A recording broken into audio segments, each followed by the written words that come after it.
Paz do Senhor, meus irmãos, minhas irmãs, sejam todos bem-vindos ao canal. Hoje nós vamos falar sobre as 6 cidades de refúgio. A lei de Deus, escrita no Antigo Testamento, a respeito da santidade do sangue, e era bem clara. O derramamento de sangue humano manchava a terra na qual os filhos de Israel viviam. No meio desta terra, Deus habitava. E só podia ser expiado com o sangue daquele que o derramou. Portanto, no caso de um assassino, o sangue de sua vítima era vingado e a lei de vida por vida era cumprida quando o assassino sem falta era morto pelo vingador do sangue. No entanto, o caso de um homicida sem intenção de matar, a lei fornecia cidades de refúgio, 6 cidades, onde o derramador acidental de sangue podia encontrar proteção e asilo contra o vingador do sangue. Nos tempos antigos, o conceito de cidades de refúgio foi estabelecido como um meio de fornecer refúgio e justiça para indivíduos que involuntariamente causaram a morte de outra pessoa.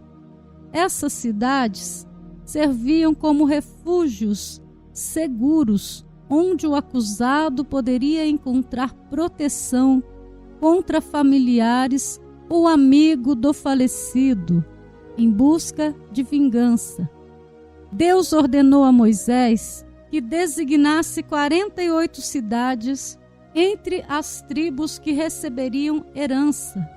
Essas cidades seriam para a habitação dos levitas, a tribo de Arão, os quais não receberiam herança. Entre elas estavam as cidades de refúgio. Podemos conferir no livro de Números, capítulo 35 e o versículo 7.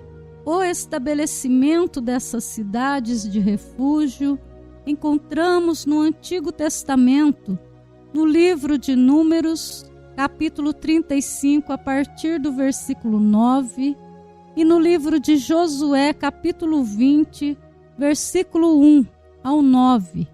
6 cidades foram designadas como locais de refúgio para aqueles que precisavam fugir de perigos potenciais.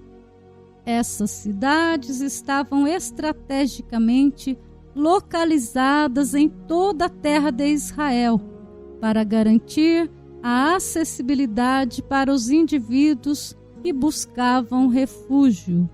As 6 cidades de refúgio eram Bézer, Ramote, Golã. Cada cidade foi escolhida com base em sua localização geográfica, facilitando que pessoas de diferentes regiões cheguem a um local seguro a uma distância razoável. As cidades foram distribuídas uniformemente por todo o território, proporcionando oportunidades iguais para todos os que buscavam refúgio. Depois que os israelitas cruzaram para o lado oeste do Rio Jordão, Josué designou mais 3 cidades de refúgio: Hebrom, Siquém e Quedes. Essas cidades eram cidades levitas. Hebrom era a cidade sacerdotal. Além disso, por terem sido postas à parte como cidades de refúgio, tinham categoria sagrada, segundo a lei israelita. O objetivo principal dessas cidades era proteger aqueles que involuntariamente causaram a morte de outra pessoa. Se alguém se envolvesse em um assassinato acidental, poderia fugir para uma dessas cidades e apresentar seu caso às autoridades locais. Se sua reivindicação fosse considerada válida, eles receberiam asilo e proteção contra qualquer retaliação. O estabelecimento de cidades de refúgio serviu a várias funções importantes.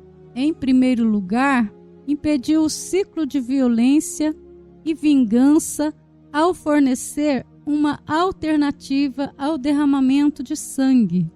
Enfatizou a importância do julgamento justo e permitiu que o devido processo ocorresse. Além disso, demonstrou o valor da misericórdia e da compaixão, ao oferecer uma chance de redenção e um novo começo.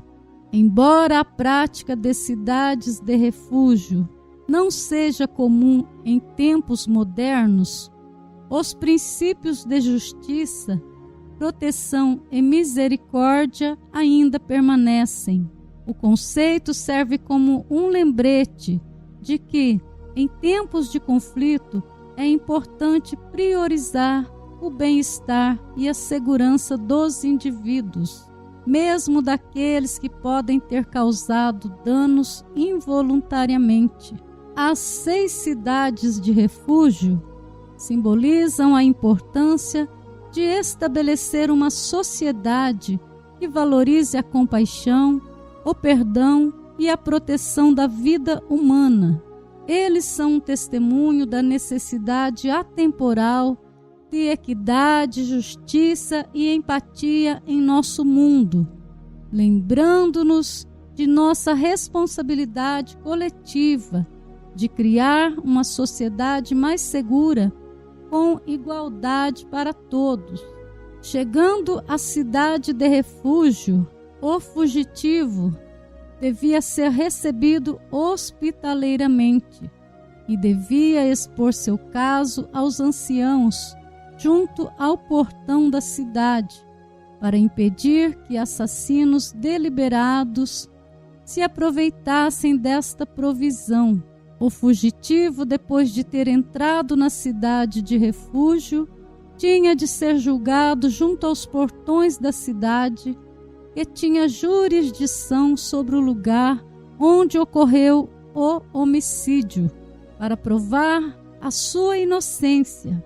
Quando julgado inocente, era devolvido à cidade de refúgio. Todavia, sua segurança só podia ser garantida se permanecesse na cidade pelo resto de sua vida, ou até a morte do sumo sacerdote. Não se podia aceitar nenhum resgate para alterar esses termos, nem mesmo o altar sagrado de Jeová.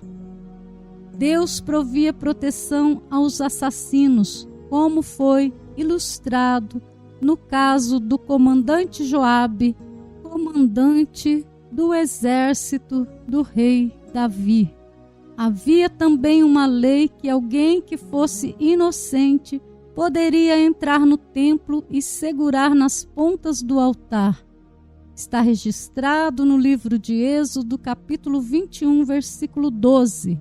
Quem ferir alguém, de modo que este morra, certamente será morto. Porém, se lhe não armou cilada, mas Deus lhe entregou nas mãos, ordenar-te-ei um lugar para onde fugirá. Mas se alguém agir premeditadamente contra o seu próximo, matando-o à traição, tirá-los-á do meu altar para que morra. Foi o que aconteceu com o comandante Joabe, que segurou nas pontas do altar. Porém, o rei Salomão mandou que o tirassem de lá para executá-lo. Através do ato de pegar nas pontas do altar, os israelitas se colocavam sob a proteção da graça salvadora e auxiliadora de Deus. O altar era um local de santuário, bem como de ofertas, e os ofensores que se agarravam às suas pontas estavam seguros contra todo mal. Nem mesmo o rei Salomão pôde matar o usurpador Adonias, quando este fugiu para a casa de Deus, e lá se agarrou às pontas do altar. Os chifres do altar eram símbolos do poder. Os israelitas recorriam aos chifres do altar a fim de escapar da ira humana. A fim de alcançar o favor do rei, eles corriam para o santuário e tocavam no altar. Um homem que foi acusado falsamente de assassinato poderia correr lá para segurança e agarrar-se nos chifres do altar. Se ele fosse inocente, e os chifres do altar o protegeriam. Muito legal essa história. Isso aconteceu no Antigo Testamento. Foram leis que o Senhor ordenou a Moisés, seu servo. Se você gostou desse vídeo, deixe o seu like, se inscreva no canal, ative o sino para receber as notificações. Deus abençoe a todos.